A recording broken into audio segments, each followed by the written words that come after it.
Sebenarnya hati itu lapang, lebih lapang dari arasy. Tapi karena tidak ada nur terasa sempit. Ya Allah, tolong dihancurkan hijab ini. Yang boleh hijab itu cuma satu, al-hijab an-nuri al-muhammadi, yang disebut di dalam salawat. Pandangan kami, ikuti baca, jangan malas. Dan rasakan getaran. Rasakan bahwa mata kita berterima kasih, basar pandangan kita bersyukur, terima kasih wahai diri. Sebut nama Allah sebentar, lalu pandanglah kolbu. Kolbu ini cermin. Jika dia cermin, hadapkan cerminnya kepada kolbu guru, karena kolbu guru sedang menghadapkan cerminnya kepada kolbu Rasulullah SAW. Wa qala amma at-tauhid bila ilaha illallah. Adapun kalimat tauhid yang ditalqinkan yaitu tauhid la ilaha illallah. Membaca la ilaha illallah ini banyak metodenya. Nggak mesti gerak-gerak kepala, nggak mesti gini-gini, nggak mesti juga begini, nggak mesti juga ya. Bukan itu intinya. Kalau Khalidiyah murni, dia hanya di dalam Khalidiyah murni. Makanya Sidi Syekh Sulaiman Zuhdi tidak memperkenankan zikir di dalam suluk kecuali zikir khafi. Jika masih bergerak di badan, masih terisak di nafas, maka ada celah syirik khafi, riya, sum'ah, ingin didengar orang. Oh, hatinya lembut. Oh, si anu sedang futuh, dibuka hatinya oleh Allah. Dia menangis. Hati-hati ya. Awal tangis sahih, tapi tangis kedua dimasuki syaitan. Maka na'udzubillah min bukain kadzibin. Kita memohon perlindungan Allah dari tangis yang bohong, tangis-tangis syaitan. Ya, hati-hati nih, syaitan bisa buat nangis. Apa kata dia? Bro, inti hatinya suci. Keraskan bro, biar kedengeran my something bro. Illa idza ghalabana al-ahwal, kecuali ahwalnya sudah kuat. Ya, kita tidak, apa ciri ahwal kuat? Kita tidak lagi memandang orang lain, sudah sibuk dengan hal itu, maka berbunyi pun bergerak pun tidak ada soal, karena geraknya la fa'ila illallah, geraknya baru nyata, geraknya Allah Subhanahu wa ta'ala. Kita doakan yang sedang sakit, Allah sembuhkan segera ya. Yang pikirannya galau, Allah lapangkan pikirannya. Yang hatinya sedang sempit, Allah lapangkan, Allah beri cahaya. Hati sempit karena belum ada nur. Sebenarnya hati itu lapang, lebih lapang dari arasy. Tapi karena tidak ada nur terasa sempit. Ya, apapun kejadiannya, badan sehat, badan sakit, itu cara Allah membelai kita semua. Mari kita bacakan kepada semua kita yang hadir, terutama yang diuji, diberi hadiah sakit. Ya. Kita kirimkan sir suratul Fatihah.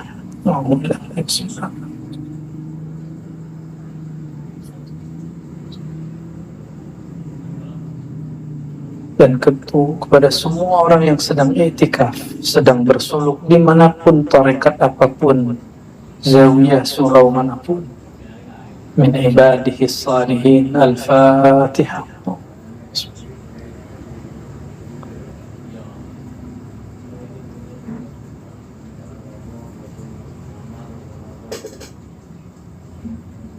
Amin. Fa inna kulla man tawajjaha wa qalbuhu li ghairillah hujiba 'anillah. Siapa yang sedang bertawajuh tapi kalbunya masih menghadap, masih sibuk dengan selain Allah. Selain Allah itu bisa jadi kondisi zahir, punggung sakit, pinggang sakit, Itu kondisi zahir. Atau kondisi batin, hati sakit, hati senang, hati gembira, sibuk dengan itu, hujiba anillah, maka dia terhalang untuk merasakan hadirnya Allah, adanya Allah subhanahu wa ta'ala. Jadi rasa-rasa badan, rasa zahir, rasa batin, itu semua hijab. Jadi yang sekarang diberi sehat itu hijab, yang diberikan sakit itu pun juga hijab. Apakah rasa baik, rasa buruk, rasa senang dan susah, rasa sakit, rasa sehat itu membuat kita terputus kolbunya ingat Allah? Kalau terputus, bagaimana nanti diberikan sehat yang luar biasa? Kalau terputus karena sakit itu, gimana nanti diberikan sakratul maut? Maka apapun yang saudara-saudariku rasakan hari ini, sehat ataupun sakit, itu semua cara Allah menyapa. Wahai yang tidak ingat dalam sehat, ingatkah engkau dalam sakit? Wahai yang tidak ingat dalam sakit, ingatkah engkau dalam sehat? Wahai yang sehat dan sakit, janganlah pandang sehat, janganlah pandang sakit, pandanglah annal mubli al-mubtali huwa Allah, bahwasannya yang memberi rasa itu adalah Allah subhanahu wa ta'ala. Maka ada orang usul bukan dengan badan sehat, tapi dengan badan sakit. Ya. Ada orang Allah sampaikan kehadirannya dengan rasa sakit. Ada orang disampaikan kepada Allah dengan ilmu. Ada orang yang terhalang kepada Allah karena memandang dia berilmu. Ada orang yang Allah sampaikan kepadanya dengan zikir. Ada orang yang terhalang kepada Allah karena merasa ahli zikir. Ada orang yang sampai kepada Allah karena Quran. Karena Quran itu turun dari Allah. Tapi ada yang terhalang kepada Allah karena dia merasa dialah yang membaca Quran. Itu hijab. Ya. Maka hijab dibagi dua. Hijab itu halangan, tabir. Ada tabir yang putih, ada tabir yang berwarna. Ada tabir yang polos, tabir cahaya. Taat, ilmu, kesolehan, zikir, suluk. Maka saudara-saudariku, awal masuk suluk lalu mengatakan, saya suluk 10 hari aja, hari nanti sekian nanti pulang. Sejak hari itu dihitung secara hakikat tidak bersuluk, karena pikirannya menunggu hari terakhir. Ya, pikirannya menunggu hari terakhir. Paham? Ya, maka orang yang bersuluk, berkhalwat, tidak diizinkan memikirkan hari terakhir. Sekali dia memikirkan hari terakhir, kharaja anil khalwah, dia keluar dari khalwatnya, dia keluar dari suluknya, dia keluar dari jalur thariqahnya. Itu yang membuat rasanya kok lama disuruh.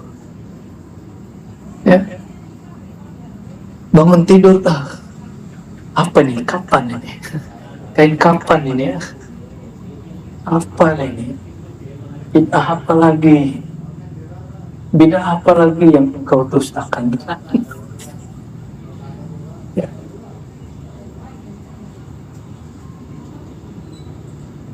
Wa kullu man dzakara wa qalbuhu bi ghairi madhkurihi hujiba bi alfi hijab. Siapa yang berzikir, menyebut Allah, Allah, la ilaha illallah, Allahu akbar, semua itu, sedangkan kalbunya masih sibuk dengan selain yang disebut namanya. Apa contohnya tadi? Punggung sakit, tulang sakit, kudu sakit, pikiran pulang. Semua itu ya, akan mengundang hijab, hijab, 1000 hijab. Gimana tuh? Oleh karena itu, walaupun sudah ditalkinkan zikir Ismul Jalalah, Allah Allah, tetap ba'da salat dibanyak-banyakkan oleh guru mimpin zikir la ilaha illallah untuk membakar hijab. Karena la ilaha tiadalah hijab. Habislah semua hijab. Illallah dengan izin, itu terjemahannya, terjemahan maknawi. Ya Allah, tolong dihancurkan hijab ini.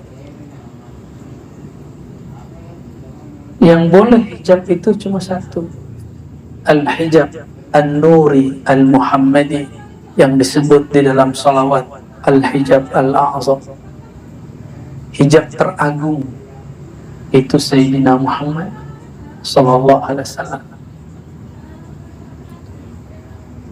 Kalau kita tidak dihijab dengan hijab nur Sayyidina Muhammad sallallahu alaihi wasallam, maka beberapa orang dia sakar. Kak yang zikir ya, ana hanya boleh di dalam, ana hanya boleh di mana? Di dalam. Sedangkan Allah al-haq al-mawjud itu boleh dilafazkan. Ya. Adab kita ya, kecuali ghalabakal hal, halnya kuat, itu lain cerita ya. Kita tidak akan mengulangi sejarahnya Al-Hallaj ya. Baik.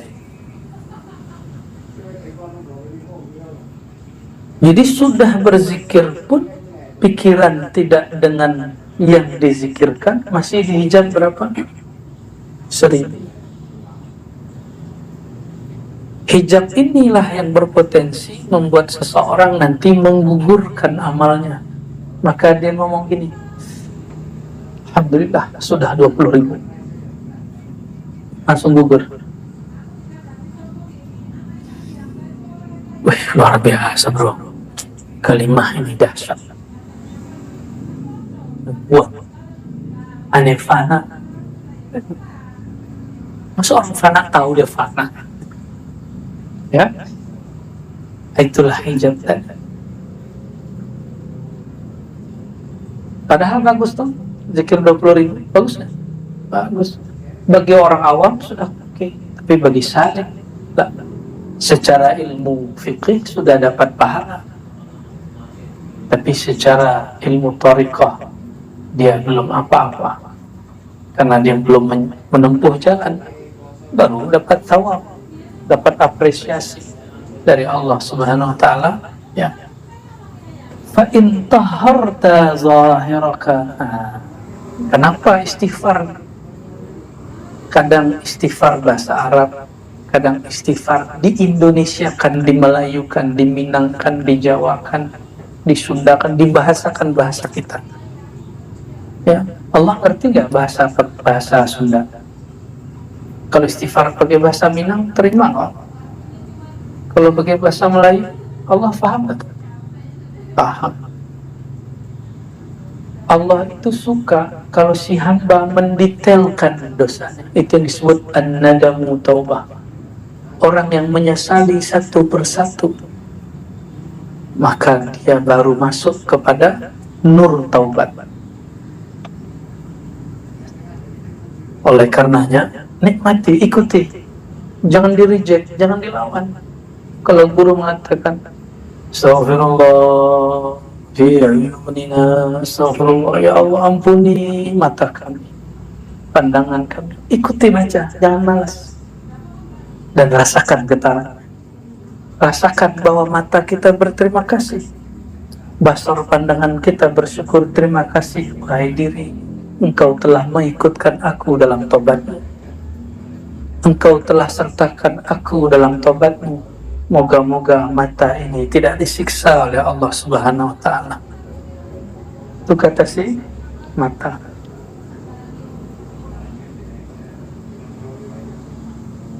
Nah, begitulah seluruh anggota tubuh. Makanya kita beristighfar ijmalan wa tafsilan, ya, secara umum dan secara khusus. Apa kata beliau? Kalau engkau ingin menikmati la ilaha illallah, fa idza tahharta zahiraka minal anjas wal adnas, jika engkau hendak membersihkan zahirmu dari najis dan kotoran, dan batinmu dari waswas dan prasangka dan waham, ya, waham, persepsi-persepsi, lalu engkau membaca faqul khamsata alaf marrah la ilaha illallah. Ini contoh, tergantung ijazah dari guru. Lalu engkau disuruh baca oleh gurumu la ilaha illallah dengan sekian kali, 5.000 kah, 10.000 kah, 1.000 kah, atau hanya sekali, terserah guru, ya, atau 12 kali menurut sebagian ahli thariqah, ya.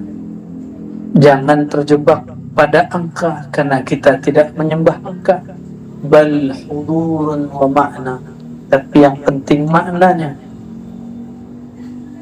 Wa aslu dzikr at-talazzuz wal halawah, karena pada dasarnya zikir itu menikmati talazzuz, menikmati lezatnya kalimat, wal halawah, dan manisnya kalimat.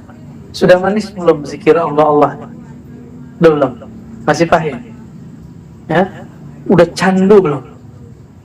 Belum, ya, belum candu. Kenapa belum candu? Karena kolbunya masih sariawan.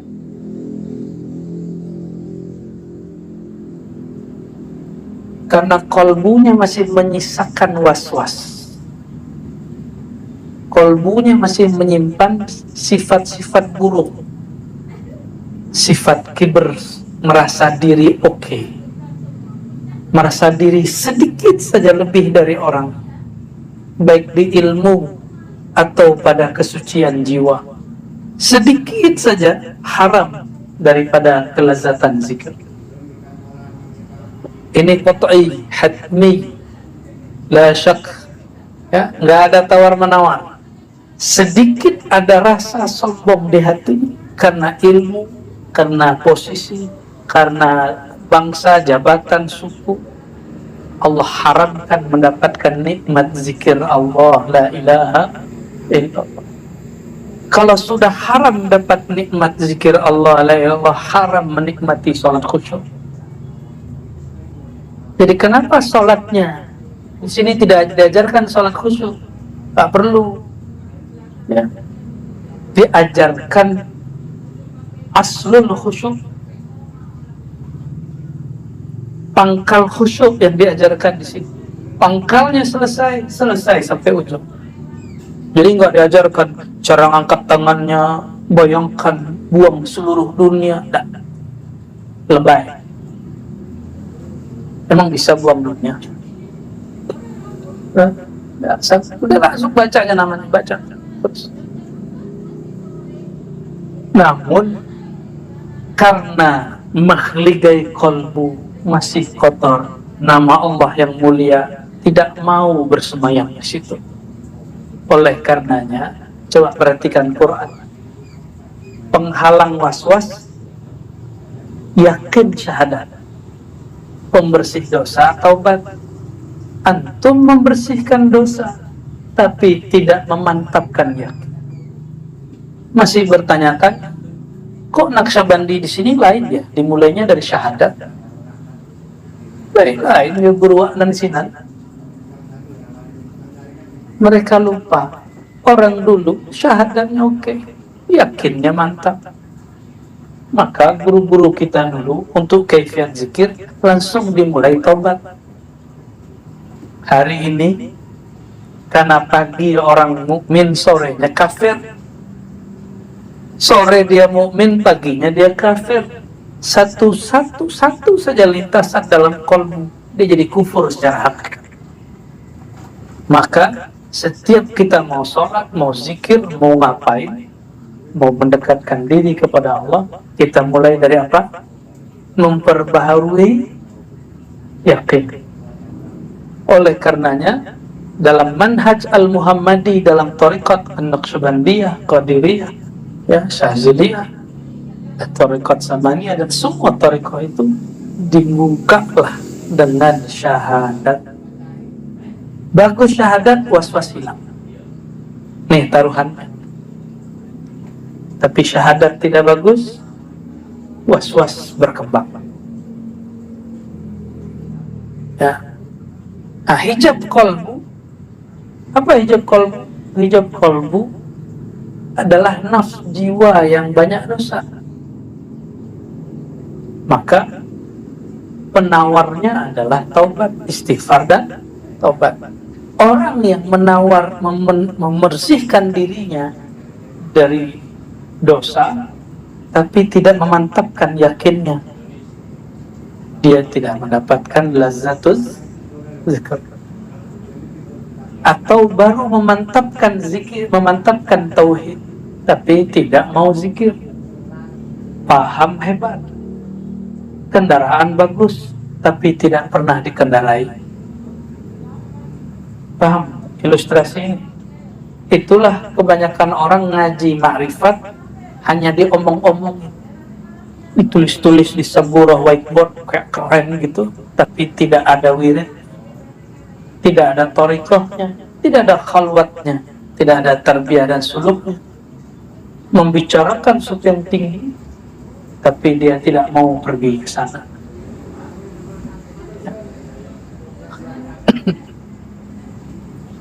Wala yazal dzakir yadhkur hatta yudrik.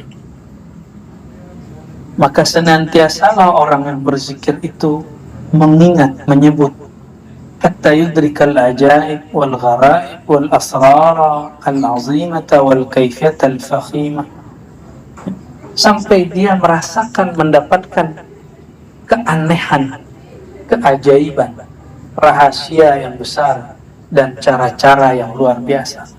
Hal-hal, ya, kaifiyah itu hal. Thumma la yuharrik lisanahu bidzikr wa yabqa al-fikr wa huwa al-maqam al-akabir. Jadi zikir itu pertama menyebut dengan lisan. Jika Allah berikan rahasia, berikan natijah, lisannya bergerak sendiri, tapi dia tidak lagi memperhatikan hurufnya, makharijul hurufnya, dia sudah sibuk dengan yang punya nama, ya. Bahkan sebelum sibuk yang punya nama, Allah kasih jalan-jalan. Maka kawan-kawan nih mulai bingung, ini halu atau perjalanan rohani? Ini halu atau haluan? Setiap zikir hilang, ya. Ada yang bunyi huruf H, ada yang huruf H. Jangan su'zon, boleh jadi dia sedang di alam sana, boleh jadi dia tidak di alam manapun.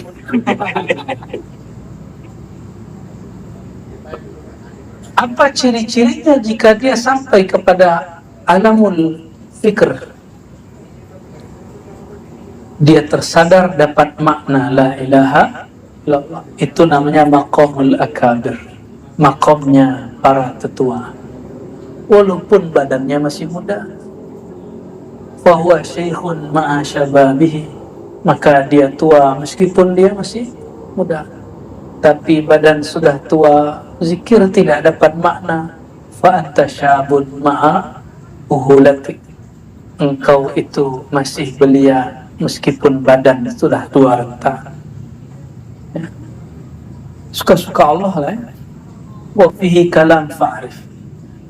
Dalam bab ini banyak pensyarahannya, cukup engkau bijaksana. Artinya nggak diterusin lagi, nanti ada bab sendiri, ya. Wa hadha tawajjuh sari'ul fathi. Metode ini, metode membaca la ilaha illallah, hatinya penuh hadir, seperti yang diajarkan oleh Buya-Buya. Itu yang diajarkan di majelis khusus. Kita nggak boleh buka di majelis terbuka. Silakan diambil cara itu, fa innahu sari'ul fatah, karena itu cara futuh tersikapnya rohani dengan cepat. Jadi kenapa dalam talqin zikir itu selalu ada la ilaha illallah, karena itu qat'ul ala'iq, memutus kait dengan dunia, memutus kait dengan, makanya metodenya kayak gimana? Ujungnya ada yang di bahu kanan, ada yang di bagian latifah ruh, lalu dihunjam ke dalam, dihentak. Gitu. Itu bukan hentak-hentakan siap gerak, itu bukan. Itu hentakan qata' untuk memutus jalur yang lain. Kalau sudah putus, jangan dihentak lagi. Paham? Kalau sudah putus, digali dalam-dalam. Namanya wukuf qalbi. Bahkan zikirnya dikhufikan. Namun karena keluar khalwat, khilqahnya tidak terpasang baik zahir ataupun batin, ikatan yang tadi ke dunia terhubung lagi. Maka setiap pada sholat, Buya Asfi dan Buya Aldomi memotong lagi, menyunat untuk kesekian saat. Itulah khitan gaib. Wa aktsarul ibad, kebanyakan hamba, tarakul ibadat wa riyadat wastaghallu bitawajjuhat. Kenapa tawajjuh itu perlu lama-lama? Karena tawajjuh lebih dahsyat daripada riyadah. Riyadah artinya mengulang-ulang nama.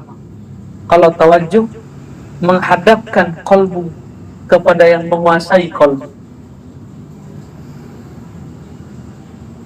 Kalau riyadah sibuk dengan nama, kalau tawajjuh sibuk dengan yang punya nama. Maka tawajjuh itu spesial. Tapi jika tawajjuh belum terasa, kembalilah kepada nama. Makanya diizinkan dalam tawajjuh mengulang-ulang nama Allah. Aslinya tawajjuh tidak nyebut, hanya diam, menunggu void dari Allah Subhanahu Ta'ala. Satu kali kami ikut tawajjuh di tanah suci Mekah, ternyata masih ada Naqsyabandi di sana. Tawajjuhnya sama siang hari ba'da Jumat. Berkumpullah beberapa orang, dibacalah ayat tawajjuh. Lalu diamlah banyak murid. Tapi ada murid yang lain hanya meritim gurunya. Dia tidak tahu sedang apakah orang tawajjuh. Ada murid satu lagi dia baca Allah. Ada yang buka kitab dalail. Lagi tawajjuh bukan dalail. Selesai, sang guru mengatakan, kalau engkau tawajjuh, fantazirul madad, tunggulah anugerah pemberian Allah, al-fuyudat ar-ruhaniyah, limpahan-limpahan rohani dari silsilah yang bersambung kolbunya kepada rohani Rasulullah SAW. Jadi kalau belum paham bagaimana cara tawajjuh, kolbu hubungkan ke kolbu guru, di belakang guru iktikadkan, di hadapannya guru sedang berhadapan dengan kolbu Rasulullah SAW. Ini metode tawajjuh. Ya, kita pejam mata, ya, sebut ya tadi syahadat segala macam, sebut nama Allah sebentar, lalu pandanglah kolbu. Kolbu ini cermin. Jika dia cermin, hadapkan cerminnya kepada kolbu guru. Karena kolbu guru sedang menghadapkan cerminnya kepada kolbu Rasulullah SAW. Maka bayangnya memantul. Jika pantulan itu sampai kepada kolbu, barulah disebut mendapat aliran fuyudan ruhaniyah, aliran cahaya Nur Muhammad sallallahu alaihi wasallam. Paham?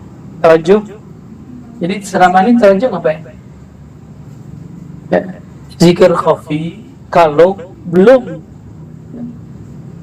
Jadi kalau guru sudah mulai Allah diam, nah mulai kita memasang cermin qalb. Maka beberapa syekh mengajarkan ya, hubungkan kolbu dengan kolbu guru, wajahmu dengan wajah guru, latifahmu dengan latifah guru, sirmu dengan sir guru. Maka nggak sembarangan guru yang dirobitohkan itu, ya, tidak sembarangan guru yang dirobitohkan. Sang guru jika dia merasa dirinya yang mentawajuhi, batal faidnya. Maka tempat ini saksi kalau beliau-beliau ini merasa dirinya yang mentawajuhi, faquti'at al-fuyudan wal madad, maka anugerah Allah berhenti. Tapi kalau mereka tobat, astagfirullah, ya Allah, siapalah aku akan mentawajuhi murid, bantulah aku ya Allah, bantulah kami ya Allah melalui Rasulullah dan silsilah. Barulah mereka silsilah ini kemudian hadir.